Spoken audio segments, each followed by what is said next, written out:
한국사 수강생 여러분 반갑습니다. 오늘은 여러분과 함께 고려시대 두 번째 강의로 함께 수업을 진행하도록 하겠습니다.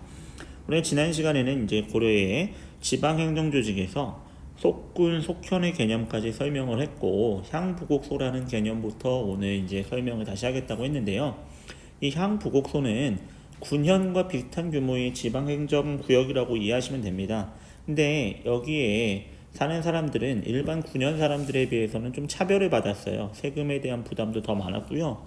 또 사회적으로 이런 향부곡소에 거주하는 주민들에 대한 차별들이 존재했었는데, 그래서 이 향부곡소에 사는 사람들이 천민이 아니었냐라는 얘기들, 뭐 이런 주장들이 계속 있어 왔는데, 오늘날에는 여기에 살고 있던 사람들은 천민은 아니었을 것 같다. 일반 양인이었는데, 다만 이제 일반 군현에 비해서는 세금 부담 등이 더 있었던 것으로 우리가 보고 있습니다. 어쨌든 향과 부곡은 주로 이제 농업을 담당하는 지방 행정 구역이었고요. 소 같은 경우는 특수한 물건을 생산하는, 예를 들면 종이를 만든다든지 아니면 뭐 소금을 생산한다든지 붓을 만든다든지 이런 특수한 물건을 만드는 수공업을 담당하든지 아니면 광업, 광물 같은 것들을 캐는 그런 이 역할을 담당하던 지방행정구역이 소였다라고 우리가 보시면 돼요. 향부곡소는 세금 더 많이 납부하고 과거 응시 그리고 거주 이전의 자유도 많이 제한을 받았던 사람들이었다라고 기억을 하시면 될 것 같습니다.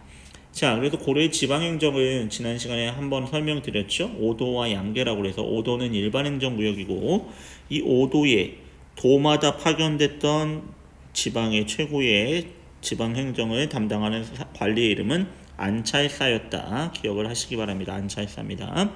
자, 그럼 양계에는요, 군사행정구역으로 북계와 동계가 있다고 그랬잖아요. 양계에는 여기는 말 그대로 이제 이 북계 동계 안에는 각각 지인이라는 행정구역이 설치되어 있어서 이 지인에 있는 수령이 행정 일과 군사적인 업무도 다 동시에 담당했다라는 거죠. 군사적인 특수한 지역이 있었다라는 거죠.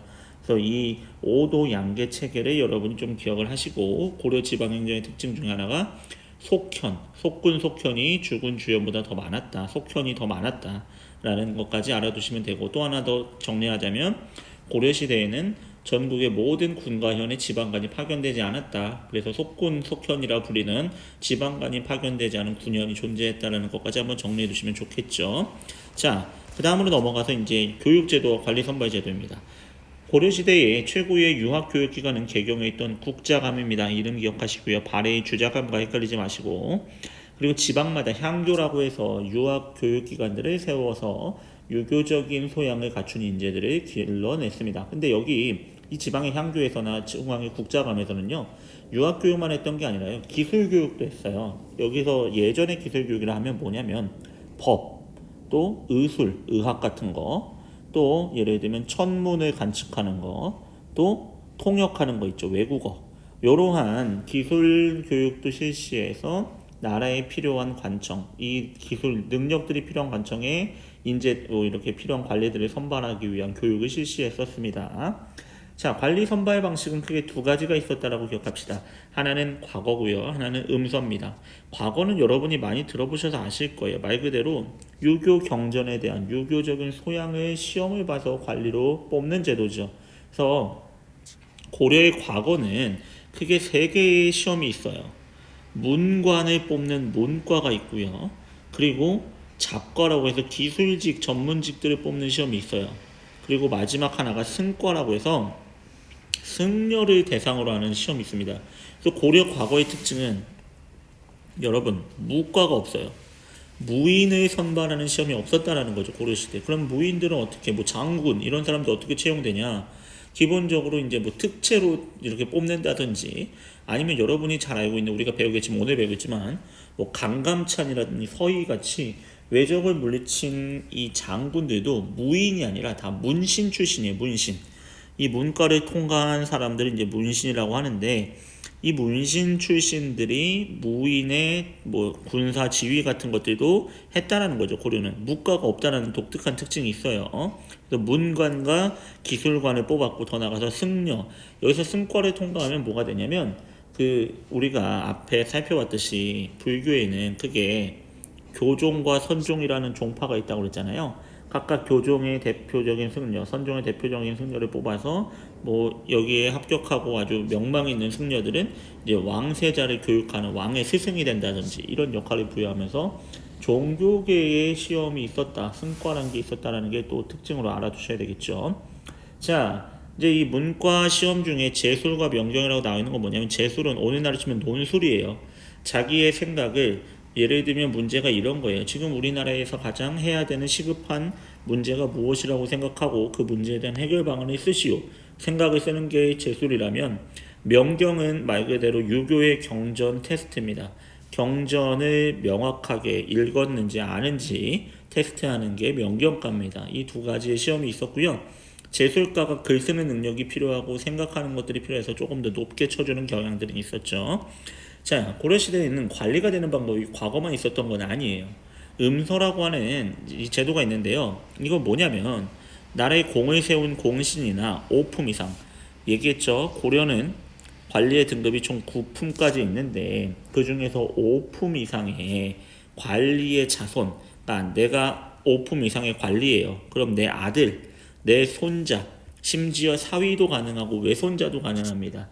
그 자손 중에 자손 가운데 시험 없이 관리로 등용하는 제도가 음서입니다. 음서라는 제도가 있어서 고위공직자의 자손들은 시험 없이 관리가 되기도 했었다. 근데 밑에 보시면 고려시대에서 과거와 음서 중에 어떤 것이 더 관리 등용의 비중이 높았는지에 대한 연구들이 늘 활발히 일어났거든요. 근데 보면 고위 관직으로 갈수록 주로 이제 과거 출신, 과거를 통해 들어온 사람들이 고위 관직에 가는 경향들이 나타난다라는 거죠. 음서를 통해서는 고위 관직에 올라가는 게 시간이 갈수록 좀 쉽진 않았다라는 거죠. 결국에는 내 능력을 가지고 내 실력, 가문의 이런 뭐 배경이나 이런 게 아니라 내 실력을 통해서 관리로 높은 자리에 올라가는 것들이 가능한 사회로 바뀌어가고 있었다는 거죠. 그래서 고려시대에 그 전에 신라시대와는 다르게 바로 관리를 뽑는데 과거란 게 이제 우리 역사에서 처음으로 실시되죠. 그걸 실시했던 왕은 그렇죠. 광종이죠.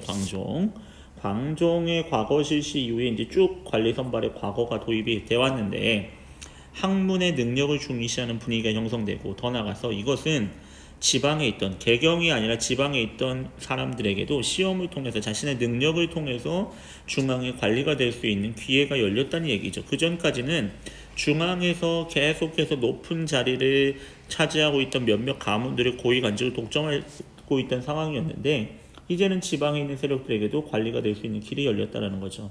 그래서 신라의 골품제 사회보다 고려의 이 과거 시험 실시로 인해서 능력을 좀 더 중시하는 개방적인 사회가 됐다라는 거예요. 그래서 선생님이 여기 표시했죠. 개방성, 이런 면에서의 사회 개방성은 신라보다는 고려가 더 있었다라는 거죠. 능력을 중시하고 타고난 혈통보다 개인의 능력을 중시하는 방향으로 가고 있었다. 그런 면에서 고려가 조금 더 신라보다 개방적이었다라는 걸 볼 수 있습니다. 자, 군사제도 같은 경우는 고려의 중앙군은 2군 6입니다. 2군 6위. 2군은 말 그대로 왕을 지키는 부대고요. 6위는 수도와 국경 지역을 지키는 부대입니다. 그래서 2군 6위라고 한번 좀 정리해 두시고요. 지방군 같은 경우는 일반 행정구역인 5도에는 주현군, 특별 군사구역인 양계에는 주진군이라고 해서 이러한 군대 배치가 돼 있었다라는 걸 좀 기억을 해 두시면 좋을 것 같습니다. 자, 우선 일단은 10페이지까지 내용 정리 끝났는데 여러분과 좀 고려시대의 좀 개괄적인 내용을 설명했어야 되는데 지난 시간에 못한 게 있어서 설명을 하고 가겠습니다. 우선 고려라는 사회는요, 크게 시기 구분을 어떻게 하냐면 고려의 건국이 918년이에요. 그리고 고려가 멸망한 게 1392년이에요. 근데 이 중간쯤에 1170년에 무슨 사건이 있냐면 이 고려에 차별받고 있던 문신에 비해 차별받고 있던 무신들, 무사계급이라고 해서 무신들이 이제 세상을 뒤엎습니다. 문신들을 다 몰아내면서 그 사건이 바로 1170년의 무신정변인데 이 무신정변 때까지를 이제 고려의 전기라고 보고요. 무신정변 이후부터 멸망할 때까지를 고려의 후기라고 봅니다. 시기를 크게 전기 후기 정도로 일단 나누는 기점이 됐던 사건이 무신정변이다. 일단 기억을 해두시고요. 조금 더 디테일하게 보면 고려의 건국 시점 918년에 건국을 해서요. 이 1170년까지는 이제 고려의 전기 시대인데 여기 요 무신정변이 일어나기 전까지는 몇몇 특정한 가문들이 그 높은 고위 관직들을 독점하는 문벌 귀족 사회였다고 우리는 부릅니다. 문벌 귀족 사회. 그리고 사회의 지배 세력 역시 문벌 귀족들이 사회의 지배 세력이었어요. 여기서 보셔야 되는 건 뭐냐면 고려시대의 시기의 변천과 그 시기적인 변화에 따른 사회 지배 세력이 누구였는지를 잘 보셔야 됩니다. 사회를 지배하는 세력이 누구냐에 따라서 그 사회의 정치, 경제, 문화, 다양한 모습들이 다르게 나타날 수 있기 때문에 사회의 지배층의 변화도 한번 보셔야 됩니다. 무신정변이 일어나기 전까지 고려 사회는 문벌 귀족 사회라고 불렸고 그 당시의 지배 계급은 문벌 귀족이라고 부르는 소위 소수의 몇몇 가문들, 고위 관직을 독점했던 그 가문을 문벌이라고 불렀습니다. 어디 최씨, 어디 김씨 이런 가문들이 문벌이었던 거예요. 그러다가 무신정변이 딱 일어나잖아요. 그러면서 이때부터 무신들의 세계가 오는 거죠. 문벌 귀족 세계에서 무신 집권기로 가거든요. 무신들이 권력을 잡는 무신들의 세상이 오는 거죠. 사회 지배 계급은 무신들이 된 거예요. 그리고 일부 이 문벌 귀족 세력들이 무신 집권기도 역시나 계속해서 지배 계급으로 자리하고 있었던 거죠. 그러다가 고려가 1232년부터 몽골과 전쟁을 치르게 되거든요. 그리고 결국에 몽골에게 한 30년 정도 항전을 하다가 1270년 몽골과 화해의 조약을 맺고 몽골의 간섭을 받는 시기가 진행됩니다. 그게 바로 몽골이 이제 나라 이름을 원으로 바꿔요. 원 간섭기라고 불리던 시기가 이제 오게 되는 겁니다. 1270년부터. 그래서 이 원 간섭기에는 권문세족이라고 불리던 사람들이 사회의 지배계급으로 자리 잡게 됩니다. 권문세족은 누구냐면 원나라랑 친해서 우리가 흔히 친원파라고 하는데요. 친원 세력. 원나라랑 친해서 권력을 잡게 된 새로운 사람들도 있었고요. 무신 집권기부터 권력을 잡았던 사람들도 있고요. 문벌 귀족 가문이 계속해서 이 시기에도 지배 세력으로 존재하는 몇몇 가문들이 있었던 거죠. 그래서 원간섭기의 지배 세력은 권문세족이라고 부른다. 근데 이 권문세족은 친원 세력도 있고 무신 집권기부터 권력을 잡았던 사람도 있고 예전부터 대대로 내려오는 문벌 귀족 가문도 있었다라고 한번 보시면 될 것 같습니다. 그러다가 이제 원나라의 힘이 빠지기 시작하면서 고려가 1356년부터 공민왕이라는 왕이 즉위하게 되면서 원나라에 반대하는 반원 정책을 펼치게 됩니다. 반원 정책을 펼쳐요. 그리고 고려가 멸망하는 1392년까지 이 시기에 새롭게 등장했던 세력이 있으니 그 사람들의 이름을 우리는 신진사대부라고 하고요. 또 하나 새롭게 등장했던 세력이 신흥 새롭게 성장한 무인 세력입니다. 신흥 무인 세력. 싸우는 사람들 중에 외적을 물리치면서 힘을 얻었던 사람들이 있어요. 그게 대표적인 게 최영과 이성계 같은 인물이고요. 신진사대부는 누구냐면 이 권문세족보다는 집안의 규모나 이런 건 약해. 근데 중국에서 그 당시에 새롭게 유행했던 성리학이라는 새로운 유학을 배워서 성리학적 소양을 갖추고 사회를 바꿔보려는 이 낡은 고려 사회를 바꿔보고자 개혁적인 사상을 갖추고 있던 사람들, 이 새롭게 등장한 사대부란 뜻은 학자이면서 관료, 즉 학문을 연구해서 나라의 관리가 된 사람들을 사대부라고 하거든요. 이러한 사람들이 등장하게 되고 무인 세력으로 신흥 무인 세력을 떠오른 사람들과 결국에 이 신진사대부가 고려 사회를 멸망시키고 새로운 사회인 조선을 건국하는 세력이 되게 되는 거죠. 그 중에 이성계와 신진사대부의 대표적인 인물이 할 수 있는 사람이 정도전 같은 인물이죠. 또 한 명 정몽주 같은 인물도 있거든요. 이 정도전과 이성계가 힘을 합쳐서 결국에 1392년 조선을 건국하게 되는 거예요.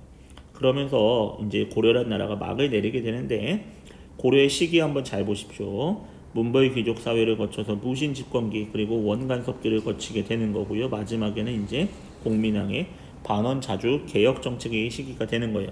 고려 후기가 되겠죠. 그리고 시대별로 사회의 지배 세력들도 다시 한번 보시기 바랍니다.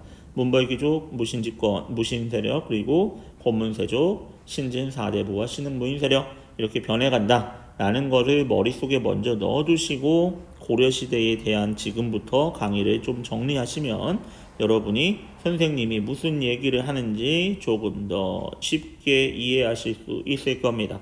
자, 그러면 우리는 오늘 이제 11페이지에 나와 있는 대외 관계를 볼 겁니다. 오늘의 학습의 목표는 크게 두 가지로 잡아왔습니다. 고려가 이 고려를 둘러싼 동아시아, 중국과 일본의 국제질서 변동에 대응해서 어떻게 대응했고 그것이 결국에 고려에게 어떤 득과실을 가져다 줬는지 한번 볼 거고요. 대외 관계를 볼 거고요. 두 번째로 이제 본 게 이제 국제질서 변화 속에서 이루어진 문절 사회가 아니죠. 여기 오타가 있네요. 여러분 바꿔주세요. 뭘로 바꿔야겠습니까? 문벌 사회입니다. 문벌 귀족 사회. 고려의 초창기에는 문벌 귀족 사회였잖아요. 근데 그 문벌 귀족 사회가 이 국제 질서가 변해가면서 중국과 그 북쪽에 있는 세력들의 변화에 따라서 고려의 문벌 귀족 사회가 어떻게 달라졌는지를 한번 보게 될 겁니다. 자, 그러면 왼쪽 이제 오른쪽 그래프를 보면 시기적으로는 993년에 서희가 거란의 침입을 막아냈던 것부터 윤관이라는 사람이 여진족을 정벌했던 12세기까지 10세기부터 12세기까지의 일을 좀 볼까 합니다. 그리고 더 나가서 이제 그 다음 시간에는 이제 몽골의 세력까지 한번 볼까 합니다. 자, 고려의 외교 정책입니다.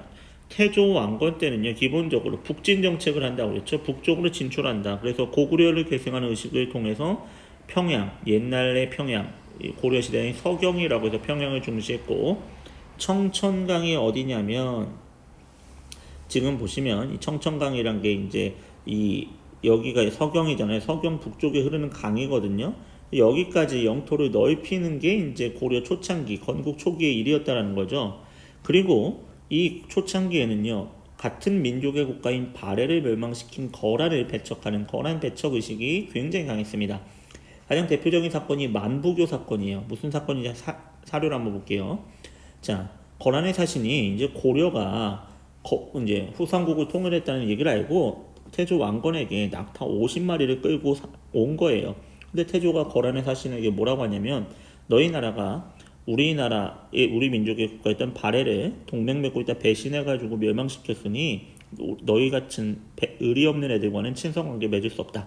그래서 어떡합니까? 사신 30명을 섬으로 보내고 낙타는 만부교라는 다리 안에서 50마리를 전부 굶겨 죽였다라는 거죠. 거란에 대한 배척의식을 보여주는 대표적인 사건이 바로 이 만부교 사건이었다라는 거예요. 만부교 사건.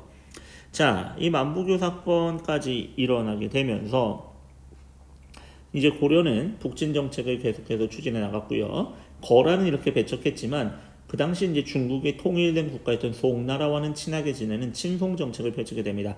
그 이유는 무엇이었냐면 송나라와 정치적으로 또 경제적으로 교류를 하고 싶었던 거죠. 군사적인 동맹의 목적도 있었어요. 거란을 견제하는 목적도 있었거든요. 결국 이 거란족이 요라는 나라를 세우게 되는데 그 당시에는 이제 요와 고려와 송나라 사이에 세력의 균형이 맞춰지게 돼요. 무슨 얘기냐면 이런 거예요. 고려를 둘러싸고 있던 당시의 상황이 이 북쪽에 이제 거란족이 세운 요 나라가 만주 지역과 북쪽을 차지하고 있었고 중국 지방은 송나라가 통일국가로 등장했는데 이 송나라는 다른 중국의 나라들에 비해서 굉장히 군사적으로 약한 나라였어요.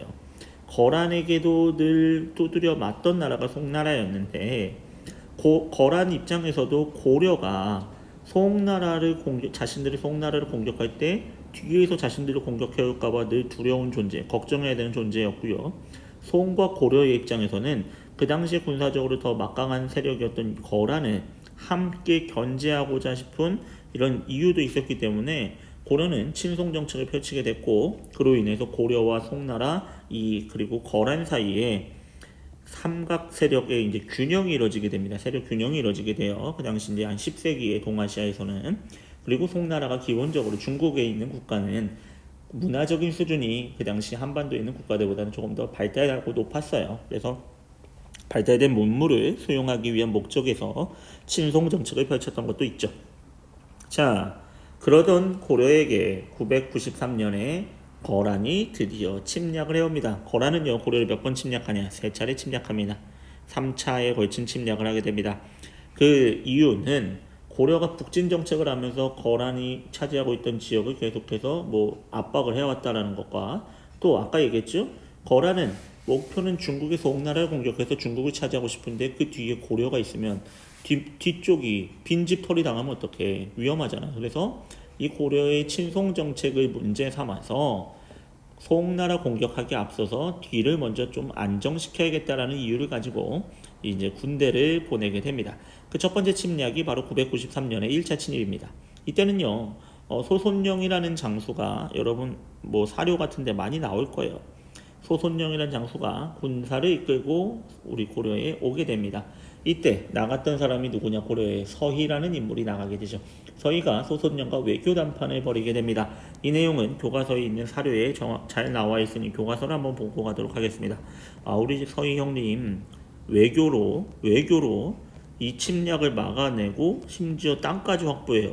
이 형님 교과서에 사료가 여기는 없는데 뭐 대략 요점을 정리하면 이거예요. 있는 줄 알았는데 없네.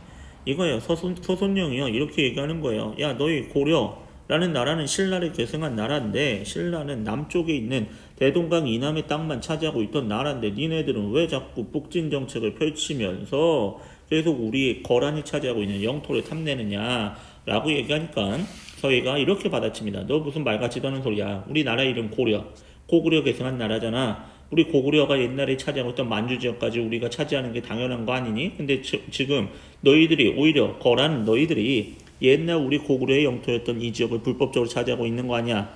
그리고 소손령이 또 뭘 문제 삼냐면 그거 뭐 그렇다 치는데 왜 너희는 우리나라랑 교류 안 하고 자꾸 송나라랑만 친하게 지내냐? 그랬더니 서희가 이렇게 얘기하죠. 우리 너희랑 친하게 지내고 싶은데 너희랑 친하게 지내고 싶은데 여기 있는 여진 애들 때문에 여진 애들이 너희 나라에 가는 걸 자꾸 방해해서 그렇게 하지 못한 것 뿐이다 라고 서희가 외교적으로 소손령을 완전히 이제 KO시켜버리죠. 그러면서 서희가 뭐라고 하냐면 우리 앞으로 거란 너희들과 친하게 지낼게. 그리고 송나라랑은 앞으로 이제 외교 관계 끊을게 라는 걸 약속합니다. 그러니까 소손령이 거란 입장에서는 원하던 결과를 얻었죠. 고려를 정복하려는 목적이 아니라 송나라 공격에 앞서서 후방 자기들의 뒤에 있는 고려를 자기네들 침공하지 못할 정도로 안정만 시켜놓으면 되는 거였단 말이에요. 목적을 달성했어. 서희가 뭐라고 하냐면 야 거란 니네들이 차지하고 있던 요 지역 이 압록강 쪽에 우리나라 국경에 이제 여기가 이제 압록강이고요. 이 북쪽이 두만강이 흐릅니다. 압록강 지역이 원래는 우리나라 땅이었는데 거기가 자꾸 니네들에 의해서 우리 땅 빼앗긴 건데 거기 내놔. 옛날 우리 땅이었어. 하면서 압록강 동쪽에 6개의 지구를 차지합니다. 그게 바로 강동육주입니다. 여러분 위치 한번 기억하세요. 강동육주입니다. 여기 흥하진, 통주, 용주, 철주에서 압록강 지역의 6개의 지역을 외교로서 확보하는 성과를 거뒀던 게 바로 거란의 1차 침입 당시 서희의 역할이었습니다. 대단하죠. 굉장한 외교수를 발휘했던 능력을 살펴볼 수 있습니다. 자, 근데 송나라랑 단절하기로 했는데 이 고려가 약속을 지킬 거라 믿었는데 고려가 또 약속을 지키지 않고 이제 거란에게 뭐 친교 관계 이런 거 맺고 뭐 우리가 서로 우리 고려의 황제가 니네 거란에 또 방문하기도 할게 그랬는데 그런 약속도 지키지 않아요. 거란 입장에서는 저 자식들을 언제 한번 손봐주지 하고 벼르고 있었는데 고려에서 내란이 발생합니다. 어떤 내란이 발생하냐면 강조라는 인물이요. 그 당시 왕이었던 목종을 쫓아내고 쿠데타를 일으킨 거예요. 그래서 현종이라는 임금을 신하가 세워버려요. 그러니까 거란이요. 뭐라고 하냐면 야 너희들 나라에서 어떻게 우리 고려와 너희는 형제 국가인데 형제 국가의 왕을 쫓아내는 이런 신하가 왕을 쫓아내는 이런 일을 우리가 보고 있을 수만 없어. 이걸 바로 잡겠어 하면서 군대를 보내요. 그래서 실제 이때 수도 개경이 함락될 뻔한 큰 위기를 맞게 됩니다. 이때는 양규라는 인물이 활약을 하면서 개경 함락의 위기를 겨우겨우 넘기게 되죠. 그리고 이제 고려의 황제가 거란의 황제를 만나러 거란으로 갈 것을 이제 약속하게 되면서 거란군이 물러가게 됩니다. 자, 그런데도 고려가 또 약속을 지키지 않죠. 그러니까 거란은요, 3차 침입을 해오게 됩니다. 이때 3차 침입 때는 1019년인데요. 그 유명한 귀주에서 강감찬이라는 사람이 거란군을 맞아서 큰 승리를 거두게 됩니다. 그게 바로 귀주 대첩입니다. 거란의 3차에 걸친 침략을 고려는 막아내게 됩니다. 어쨌든 막아내게 돼요. 여기서 잘 봐야 될 것은 여러분 1차 침입 때 서희의 외교담판 강동육주의 위치가 어딘지 꼭 봐두셔야 됩니다. 위치 물어보는 거 자주 나옵니다. 자, 그리고 결과 및 영향으로 고려는요, 거란의 침입에 대비해서 국경 지역에다가 요 천리장성이라는 장성을 쌓습니다. 그리고 이후에 고려와 송나라 요 삼국 사이의 세력 균형, 그러니까 서로 어떤 나라가 특정한 힘을 가지고 한 나라를 완전히 복속시키지 못하는 상황이 발생했던 거예요. 그래서 세력 균형으로 약 100년 가까이 송나라가 거란이 아닌 그 다음에 여진족에 의해서 완전히 나라가 완전히 거의 수도를 빼앗기는 사태가 발생하거든요. 그 전까지는 100년간의 평화를 유지하게 됩니다. 그리고 서로 경제, 문화적 교류가 활발히 이루어지게 되고요. 고려에서는 몇몇 가문들이 고위 관직을 독점하는 그 가문들, 문벌 중심의 사회가 쭉 전개되게 되었다라는 거죠. 자, 문벌 귀족 사회가 전개되는 거예요. 고려에서는 문벌 귀족 사회가 언제까지 전개되냐면요. 그게 무신정변이 일어나기 전까지예요. 그럼 고려의 맨 처음에 초창기에는 왕건이 건국했을 때는 이 호족이라고 불리는 지방에서 좀 세력이 있던 사람들이 그대로 존재했었다고 얘기했었죠. 이 호족 세력들이 사회에 있어서 중앙 정치에서도 영향력이 컸는데 이 거란의 침입을 겪고 나서는 계속해서 고위직을 배출하는 몇몇 가문들이 그 자리를 유지하면서 사회의 지배 세력으로 자리 잡는 문벌 귀족 사회가 전개되게 되었다는 거죠. 문벌 사회 성립부터 보면 대대로 내려오는 그 집안의 사회적 신분이나 지위, 이게 문벌이라고 합니다. 그래서 문벌의 뿌리를 찾아보면 신라말의 호족 출신들 아니면 육두품 유학자들 중에서 여러 대에 걸쳐서 몇 대에 걸쳐서 고위 관직자를 배출한 가문들이 있어요. 무슨 최씨, 무슨 김씨 뭐 이런 가문들. 근데 이런 사람들은 어떻게 문벌을 형성했냐면 첫 번째, 과거나 음서를 통해서 관직에 진출해서 중요한 자리들을 독점하게 됩니다. 그리고 관직을 받았으니까 나라로부터 월급을 받아요. 녹봉, 돈을 받고요.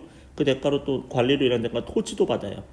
그리고 자기의 토지를 이제 더 넓혀가면서 넓은 토지를 경작하면서 경제적인 부를 축적하게 되고요. 더 나아가서 가장 중요한 거, 자신의 권력을 확장시키는 가장 좋은 방법은 뭐냐면 왕실과의 혼인이에요. 왕실과 결혼해서 자신의 자식들을 왕의 부인이라든지 이렇게 만든다든지 아니면 더 힘있는 좋은 가문끼리 명문 가문, 고위 가문끼리 결혼을 해서 혼인을 통해서 자신들만의 하나의 기득권 사회를 딱 만들어 놓은 거죠. 울타리 친 거예요. 문벌이라고 해서 여기 아무나 갈 수가 없는 거죠. 자, 이런 문벌 사회가 성립돼서 쭉 평화롭게 거란의 3차 침입 이후에는 약 100년간 평화로운 시대를 겪게 됩니다. 그런데 거란족이 망하면서 거란족의 세력이 약화되면서 새롭게 이 북쪽에서 성장했던 부족이 하나 있으니 바로 이 여진족이에요. 여진족. 이 여진족이 세운 나라가 이제 금나라인데요. 금나라.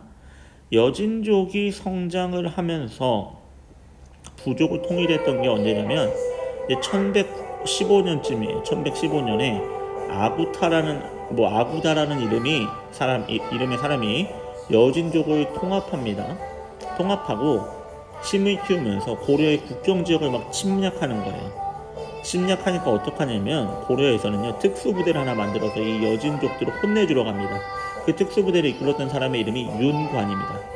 윤관이요 별무반이라는 특별 부대를 만듭니다. 이 별무반은요 기본적으로 여진족, 이 북쪽에 살고 있던 거란족이나 여진족 같은 사람들을 우리는 북방민족이라고 하는데 이 사람들은 말 타고 싸우는데 아주 능숙해요. 기마술이 뛰어나서 이 사람들을 상대하기 위해서 특별히 기마병 위주로 새롭게 편성한 특수부대라고 보시면 돼요. 이 별무반을 만들어서 여진족이 차지하고 있던 지역을 정복합니다. 그리고 그 지역에 9개의 성을 쌓아요. 9개의 성을 쌓고 여기는 우리 땅이니까 너희들 함부로 들어오지 마 해서 동북 구성이란 것을 설치하게 됩니다. 이게 언제의 일이냐면 1109년의 일이에요. 1109년에 12세기의 일이죠. 윤관의 별무반이 보내졌던 게. 근데 아구다라는 여진족의 인물이 부족을 통일했던 게 이제 1115년대의 일이거든요. 이제 금을 세우게 된 게 요때예요. 금을 세우게 된 거는.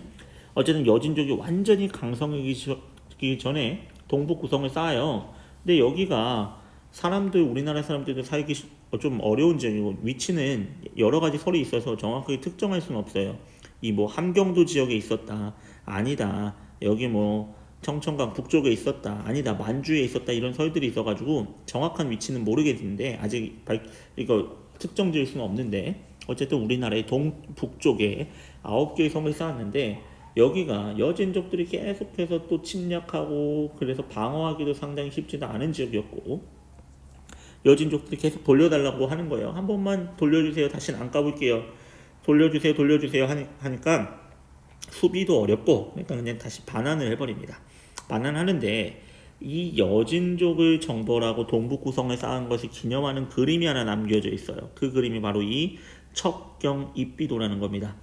고려의 국경을 표시하는 비석을 세우는 이 그림을 남겨놓은 건데요. 척경 입비도라고 해서 윤간의 동북구성 축조를 이제 표현하고 있는 그림도 있었다라는 거 한번 알아두시면 좋을 것 같습니다. 척경 입비도. 자, 그러다가 우리가 1109년만 해도 이렇게 여진족을 점령하고 그랬었는데 상황이 급변합니다. 여진이요, 세력을 엄청나게 키우더니요, 이제 중국에 그 당시에 일단 기본적으로 요 나라를 여진이 멸망시켜 버리고요, 중국의 송나라의 수도를 뺏어 버려요. 송나라를 중국의 남쪽으로 몰아내 버립니다. 그 정도로 세력이 커집니다, 이 여진족이 세운 금나라가. 그러면서 고려에게도 임금과 신하의 관계를 요청합니다. 그게 군신 관계예요.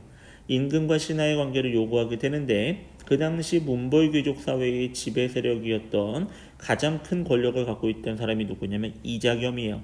이자겸은 다음 시간에 보겠지만 자기 딸들을요, 왕한테 계속해서 시집을 보내가지고요, 그 왕의 외할아버지이면서 동시에 왕의 장인이에요. 그러니까 이모와 조카가 결혼하고 뭐 다 이자겸의 딸들과 결혼합니다. 그래서 엄청난 권력을 이렇게 누리던 그 당시 대표적인 문벌 귀족인데요. 이자겸 등의 지배 계층은 당시 자신들이 가지고 있는 특권이 빼앗기잖아요. 전쟁이 발생하면 혼란이 찾아오니까. 그래서 금의 4대 요구를 수용하게 되고요. 그 이후에 고려는 금나라에게 형식적으로나마 금나라가 임금, 고려가 신하가 되는 이러한 군신 관계를 맺게 됩니다. 그래서 침략은 없었지만 고려가 그동안 개국 이후에 건국 이후에 쭉 추구했던 북진 정책에는 타격을 입게 되는 거죠. 그리고 여러분, 문벌 귀족 사회가 이 거란의 침입을 막아낸 이후에 약 100년 가까이 쭉 이어진다고 그랬잖아요. 쭉 이어지던 이 문벌 귀족 사회가 흔들리게 됐던 사건이 바로 이 두 개의 사건이에요. 문벌 귀족 사회를 뿌리채 흔든 사건이 바로 이자겸의 난이라는 사건, 1126년의 사건과 묘청의 서경천동이라는 1135년의 이 두 개의 사건을 겹치면서 문벌 귀족 사회가 흔들흔들거리기 시작하는 거죠. 특히나 금나라에 대한 사대 문제에 대한 입장이 갈리는 거예요. 이 귀족 사회 안에서 사대 해야 된다, 하지 말아야 된다. 그리고 몇몇 가문들이 높은 관직을 독점하고 지들끼리 다 해먹으니까 여기에 대한 불만을 가진 사람들이 생겨났고요. 특히나 지방에서 새롭게 자기 과거 시험을 통해서, 능력을 통해서 관리가 됐던 새로운 신진 관리들은 왕의 측근이 되어서 왕 입장에서는 자기보다 더한 권력을 행사하는 일부 몇몇 문벌 가문을 이렇게 제압하고 싶죠. 왕권을 강화하고 싶죠. 그러니까 이 측근들을 누구로 세웠냐면 문벌이 아닌 지방에서 새롭게 등장한 관리들을 자신의 측근으로 이렇게 임명해서 활용을 하는데, 그 사람들과 기존의 문벌 가문끼리의 문벌 패밀리 간의 대립이 생기게 되는 거죠. 그리고 이러한 갈등과 분열에 빵 하고 터졌던 사건이 바로 이자겸의 난과 묘청의 서경천 운동이라는 거죠. 자, 이자겸의 난 같은 경우는, 이자겸은 아까 얘기했듯이 왕의 외척은 뭐냐면 외가 가문이라는 거예요. 여기 그림 한번 보세요. 이자겸의 두 번째 딸이 예종이란 임금의 이제 왕비입니다. 여기서 태어난 아들이 인종이에요. 근데 이 인종을 누구와 결혼을 시키냐면 이자겸의 셋째 딸, 이자겸의 넷째 딸과 또 결혼을 시켜요. 그럼 결국에 뭐예요? 이자겸에게 인종은 자기의 둘째 딸이 낳은 아들이니까 외손주야. 근데 자기의 셋째 딸, 넷째 딸과 결혼했어. 그러면 얘는 결국 이모들과 결혼한 거죠, 인종이라는 애는. 그래서 이자겸은 결국에 왕의 외조부, 외할아버지 이제 장인이 되는 왕실과의 중첩된 혼인으로 엄청난 권력을 누렸던 사람입니다. 왕보다 더한 권력을 누렸다고요, 이자겸이요.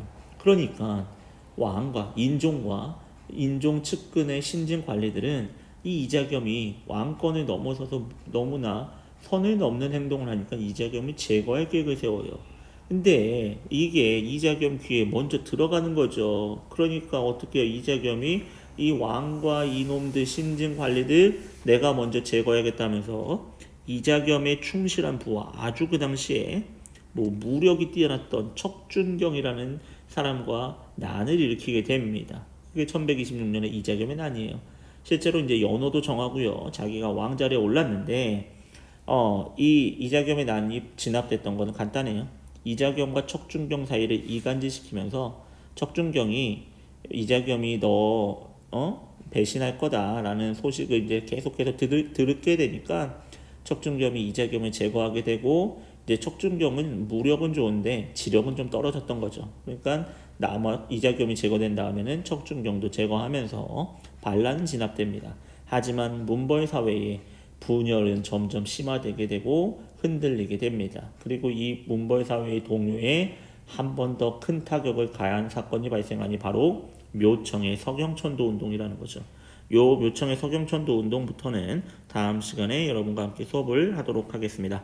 오늘도 강의 듣느라 수고하셨습니다.